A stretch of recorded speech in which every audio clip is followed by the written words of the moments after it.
Hey, what's up everyone? Welcome back to Gold Coin Mountain. You know, I get asked quite a bit if the Wii U is my favorite console of all time because I make so many videos on it, and I don't know if I would put it as number one all-time favorite console, but it's definitely in my top three, and that's probably because I have some memories of it that just really stick with me. Depending on when you're watching this, the Wii U eShop just shut down last week, and obviously it's got me a little sentimental and a little nostalgic, so without further delay, let's get into it. The first game I ever played with my daughter was right here on this platform.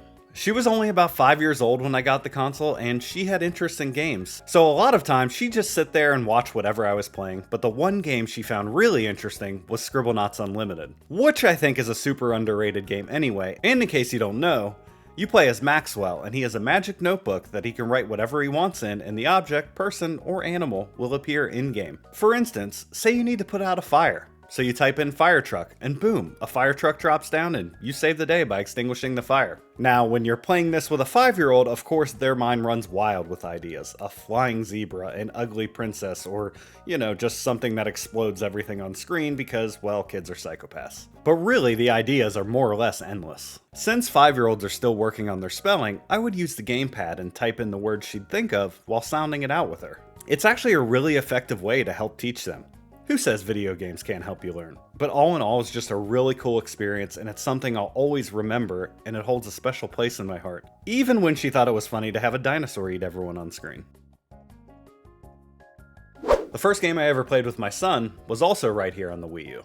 The Toys to Life game craze was right here in the mid-2010s, and every one of them was available on the platform. But the first time I got into it was with Disney Infinity 2.0. And seeing as how the main theme of the second iteration was Marvel, my son and I were completely enthralled. If you don't know how Disney Infinity works, you collect these figures that have an NFC chip in them, and then you place them on the base that's connected to your console, and they appear in-game. There's numerous playsets that are essentially different story modes to play through, but there's also just a sandbox mode where you can build whatever you want and even create whole levels or games to play through. Trying to let him figure out controls was an exercise in patience, but once he did, it was awesome to have him as my sidekick in-game. And outside of the game, collecting the figures was just as cool. Two of the higher-ups of Disney Infinity used to do a Smash Bros-like announcement show telling you what characters were coming up and being released. We used to cheer right there in the living room when something we thought was cool was revealed. And then there was going to the stores to pick them up on release day, as he'd sprint to the section of Toys R Us or whichever store we were at to grab the character we were there to grab. And then once we got home, I would always let him open it and use it in-game first. It was just an awesome bonding moment that will likely always stick with me. This is probably the most vulnerable you'll ever see me get on this channel.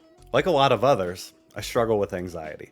And sometimes I struggle a ton, and that year for me was 2015. I essentially had a complete nervous breakdown in just an awful 6 months or so. After a while, among getting some actual help with it with therapy and medication, outside of that I also had 2 Wii U games that really stuck with me through this time. First being Kirby and the Rainbow Curse, which I hold as one of the best Kirby games, and seemingly no one else agrees with me, but that's okay. I loved how the clay animation, the drawing of lines on the gamepad to move Kirby through levels, and just the flat out awesome music would give me some moments of peace from the war that was taking place inside my head. The other game was Captain Toad Treasure Tracker. I honestly just fell in love with this game. I love the strategy of trying to move him around the level while he couldn't jump, collecting all the gems, and having to move your camera via gyro controls on the gamepad to locate what you needed to do next. But most of all, it's the charm of the game that allowed me to get sucked in enough to forget, even for a second, what was going on in real life at the time.